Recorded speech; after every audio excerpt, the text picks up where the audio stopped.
Every night, when the world goes quiet and your eyes finally close, something extraordinary happens inside your mind. Your consciousness dissolves, your body becomes still, and you fall into a world that feels both familiar and impossible. A world without rules, without physics, without limits. A world where you can fly, fall, run, disappear, die, or be reborn in a moment. A world where the past and the future collide. Where people you lost return, where fears become physical, where desires take shape, and where memories turn into stories that don't exist anywhere except inside you. A world called dreaming. And for thousands of years, humans have asked one question: why do we dream? Dreams have terrified kings, inspired religions, changed the course of wars, predicted disasters, shaped inventions, created masterpieces, and unlocked hidden parts of the human mind. Some ancient cultures believed dreams were messages from gods. Others believed dreams were the soul leaving the body to travel through other dimensions. Freud believed dreams reveal the subconscious, desires we are too afraid to admit. The modern neuroscience believes dreams are the brain's way of processing memory and emotion. But the truth might be something even deeper. To understand why we dream, we have to understand what happens to the brain when we sleep. Sleep is not an off switch. It's not the body shutting down. It's the opposite. When you sleep, your brain becomes more active than it is during the day. Electrical storms fire through the cortex. Chemical waves sweep through your neurons. The brain reorganizes itself, resets itself, and repairs itself. But something else happens during this storm. Something mysterious. Your brain disconnects from physical reality. It stops listening to external stimuli and starts listening to itself. It begins to create worlds from memory, imagination, emotion, and fear. And those worlds feel real because the part of the brain responsible for logic and self-awareness goes quiet, while the part that creates imagery and emotion becomes supercharged. When you fall into REM sleep, rapid eye movement sleep, your body becomes paralyzed to protect you, but your brain behaves like it's wide awake. Your heart rate rises. Your breathing speeds up. Your eyes move violently under your eyelids as if you are watching something happening right in front of you. And you are. You're not unconscious. You're living inside a simulation generated entirely by your own mind. A simulation you cannot control. A simulation that knows you better than you know yourself. Dreams are not random. They are the most honest mirror of your inner world. Think about the dreams that stay with you. The ones you can't forget. The one where you are falling endlessly. The one where you're running but can't move. The one where your teeth crumble in your mouth. The one where you're late, trapped, hunted, or exposed. These dreams aren't nonsense. They are messages encoded in symbols, shaped by the emotions you don't deal with when you're awake. Falling may represent losing control. Being chased may represent running from something in your real life. Losing teeth may represent fear of shame or powerlessness. Flying may represent freedom. A locked door may represent a blocked path in your life. A dead loved one returning may represent unfinished grief or longing. The brain speaks in metaphor because it is the deepest language we understand. But dreams don't only reflect emotion. They also shape memory. Every night, your brain decides which experiences to keep and which to delete. It sorts through thousands of memories, organizing them, connecting them, strengthening the important ones and erasing the useless ones. Without dreaming, your mind becomes chaotic, confused, and unstable. People deprived of REM sleep start hallucinating within days. Their emotions spiral, their thinking collapses, they lose the ability to learn and remember. Dreaming is the brain's maintenance system. Without it, the mind breaks. And yet, dreaming is more than maintenance. It's training. When you dream, your brain rehearses real-life dangers and problems without the risk of real consequences. In your dreams, you face fear, danger, conflict, rejection, loss, and uncertainty, situations that prepare your brain to survive. Dreaming is a biological simulator. Animals dream. Even unborn babies dream inside the womb. Dreaming is nature's way of strengthening the brain. Dreams also reveal truths you avoid. When you lie to yourself, the mind listens. When you run from something, the mind notices. When you silence your feelings, they return at night. You cannot escape yourself in dreams. The truth appears whether you want it or not.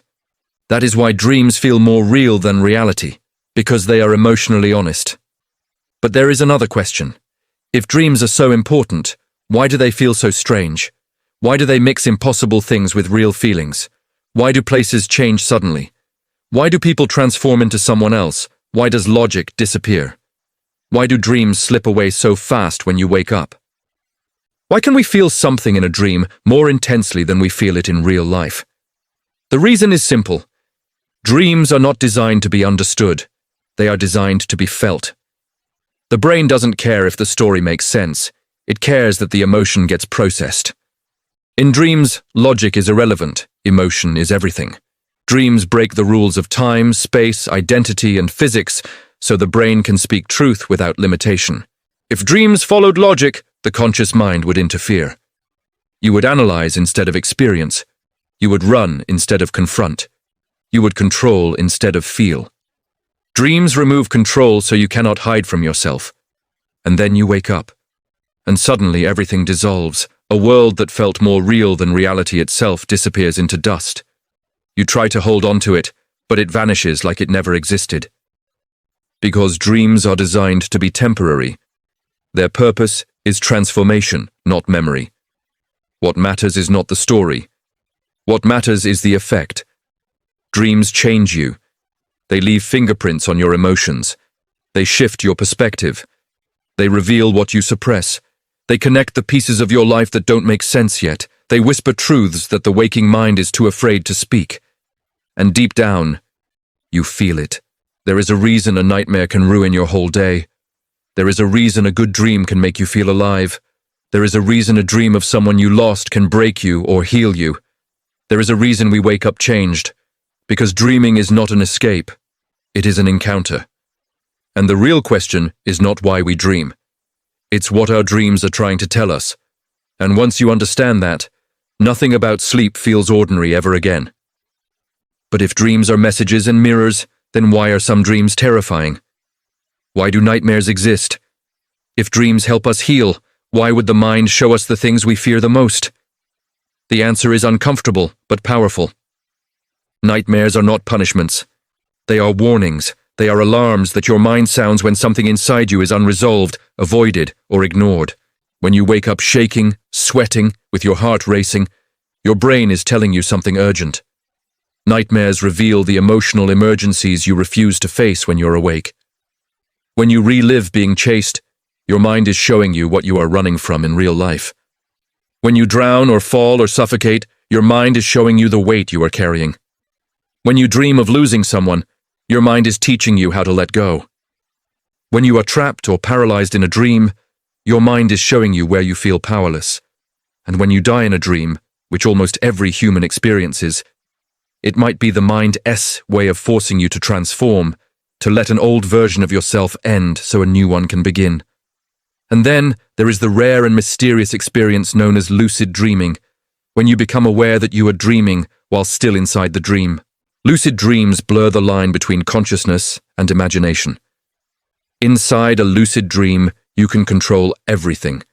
You can fly, rewrite the world, reverse time, talk to people who are gone, explore places that don't exist, ask questions to the dream itself, and watch it answer. Lucid dreaming feels like stepping into the control room of your mind, touching the source code of your reality. It is the closest thing humans have to a doorway into another dimension. Neuroscientists believe lucid dreams happen when the prefrontal cortex, the logic and awareness center of the brain, partially reactivates during REM sleep without fully waking you up. It's a rare state where consciousness and dream merge. Monks, shamans, and ancient cultures practiced techniques to induce lucid dreaming, believing dreams were gateways to other realms. Some psychologists see lucid dreams as powerful therapy because they allow you to rewrite trauma, face fear, gain insight, and heal emotional wounds from the inside. Nightmares become less frightening when you realize you can turn around and face the monster. And often when you confront it, the monster transforms into something familiar, a memory, a face, a younger version of yourself asking for help. But there's something even stranger. Throughout history, countless people have reported dreams that predict the future. Not metaphorically, literally. dreams about accidents before they happen, dreams about events days or weeks before reality. Abraham Lincoln dreamt of his own assassination.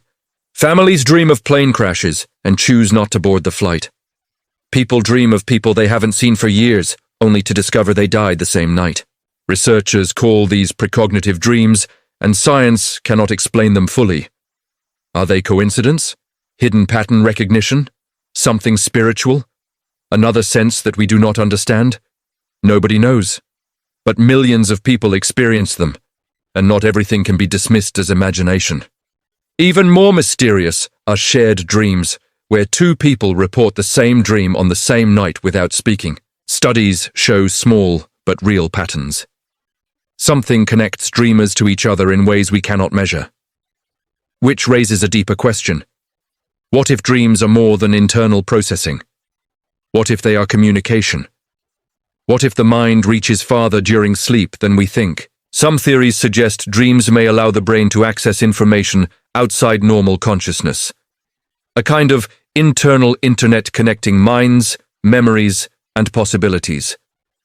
Then, there is the theory that the dream world and the waking world are not separate, but parallel layers of the same reality. When you dream, your brain constructs a world so detailed, so immersive, so emotional, that you experience it fully without question. You see colors, feel sensations, hear voices, make choices, experience fear, joy, pain, and love. You have consciousness, you have identity, you exist. The only difference is that in dreams the rules are different. Physics bends, time breaks, identity dissolves, impossible things become normal. If your mind can create a world that feels real without any sensory input, what does that say about reality itself? Maybe dreams are the proof that reality is more flexible than we think. Maybe consciousness is not confined to the body. Maybe the brain is a receiver, not a generator. Maybe dreams are windows into other versions of yourself in other timelines. Maybe when you dream, you are not imagining, you're remembering, because inside a dream you are not limited by the world you wake up in. And still, the biggest mystery remains. If dreams are so powerful, why do we forget them? Some scientists believe the brain intentionally erases most dreams to protect the boundary between dream and waking reality. If we remembered everything, we might confuse imagined experiences with real ones. Others believe forgetting is necessary, so the emotional work can settle without interference. Some believe our brain prevents us from remembering because dreams show us truths we are not ready to hear. Maybe what we forget consciously is still shaping us subconsciously. But sometimes, we wake up with a dream memory that refuses to fade. It stays inside us like a message we cannot decipher. It feels important, it feels personal. It feels like a piece of ourselves speaking from a deeper level. When a dream stays, it stays for a reason. So why do we dream? Maybe to heal, maybe to remember, maybe to survive, maybe to evolve, maybe to discover who we really are beneath the noise. Because here is the truth. When you are awake, you learn the world. But when you dream, you learn yourself. Your fears, your memories, your desires, your wounds, your potential, all waiting beneath the surface, waiting to be seen. And maybe that's the real reason why we dream. To remind us that we are more than who we pretend to be in the daylight. To reconnect us with the parts we lose. To reveal what we hide. To free what we bury. To speak what we silence. Dreams expose us. Dreams transform us. Dreams awaken us. And if dreams are messages from our deepest self, from the part of us that knows more than we admit, then perhaps the question is not why we dream, but whether we are listening. And when you finally start listening, your dreams will stop being mysteries and start being guides. Because the mind does not speak in words, it speaks in dreams. If dreams can guide us, then what are they guiding us toward? And what lies beyond the science we understand? For thousands of years, humans have believed that dreams are not just neurological storms, but doorways, portals into dimensions we cannot reach when we are awake. Ancient Egyptians believed dreams were messages delivered by gods.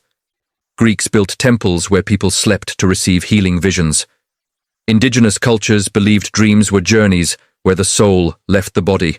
Tibetan monks practiced dream yoga, training themselves to remain conscious through every stage of sleep so they could enter realms inaccessible to the waking mind. Different cultures, different languages, different eras, all concluding the same thing. Dreams are not random. Dreams are sacred. Even today, with modern science and technology, the mystery has not dissolved. In fact, the deeper we study dreams, the more questions appear. What if dreams are not created by the brain, but accessed through the brain? What if the mind is not contained inside the skull, but connected to something larger, a field, a network, a collective consciousness?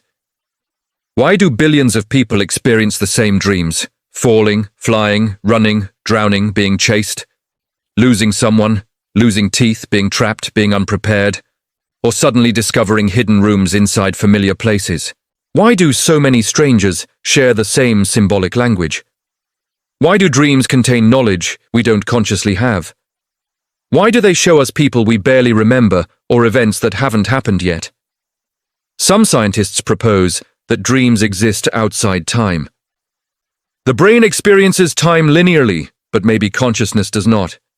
If the mind exists beyond physical limits, then the past, present, and future could overlap in dreams. Maybe precognitive dreams are not predictions, but perceptions, glimpses through the fabric of time. Some physicists argue that reality itself may be a simulation, and if consciousness is separate from the physical world, then dreams might be the mind returning to its original state. A state without gravity, without rules, without body, without restriction. A state closer to truth. And then there is the question no one can answer. What happens when we die? The moment before death, something unusual happens in the brain. Electrical activity intensifies. The brain becomes hyperactive, producing a surge of gamma waves stronger than anything seen during waking consciousness. People who nearly die describe tunnels of light floating above their bodies, seeing their lives flash before them, meeting loved ones who are gone, moving through overwhelming peace or terrifying darkness. These visions are indistinguishable from dreams. So what if death is not an end, but a final dream? What if the brain uses the last energy it has to create a reality that transitions consciousness somewhere else? What if dreams are rehearsals for the moment the mind is released from the body? And what about the dreams that feel like memories? Dreams where you experience places you've never seen, people you've never met, languages you don't speak. People describe dreams that feel like home in places they've never been. They wake up with the sensation that something important was forgotten. You've felt it. The dream ends and you lie still, trying desperately to return. Not because you are curious, but because you belonged there. What does that mean? Were those dreams fiction or visitation? Were you imagining or remembering? Some theorists believe dreams might be windows into alternate versions of reality. Parallel lives, parallel choices, parallel outcomes. Every decision you don't make leads to a version of you that lives differently. Every path you don't take continues somewhere. And dreams may allow you to visit the places where other versions of you exist. If consciousness is not limited to the physical world, then what we call dreams may be experiences of another layer of existence. If reality is infinite, why couldn't the mind travel beyond one timeline? Why couldn't dreams be evidence that we are multidimensional beings? But whether dreams are spiritual, dimensional, evolutionary, or biological, there is something even more important. Dreams speak the language of meaning. They do not show us what we want to see. They show us what we need to understand.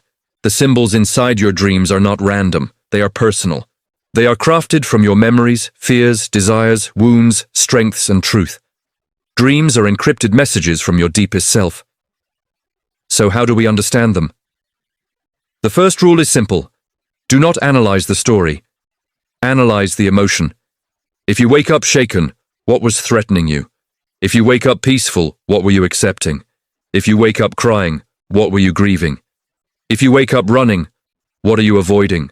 If you wake up falling, what are you losing control of? If you wake up flying, where are you finally free? The brain hides truth inside metaphor, because that is the only way the truth can reach you. Dreams don't tell you. They show you.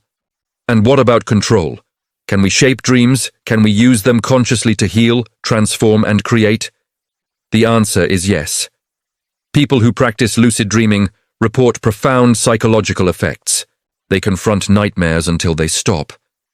They talk to versions of themselves they abandoned. They ask questions and receive answers. They rewrite trauma. They remove fear. They build courage. They walk through memories they could never face awake. And many say the dream responds like something intelligent, something alive. Lucid dreamers describe meeting guides, voices, or figures who speak with wisdom that does not feel imagined. They describe realizing that the dream watches them, responds to them, teaches them. If that is true, then the dream may not be something the mind controls, but something the mind connects to. So, what if dreams are more than brain activity?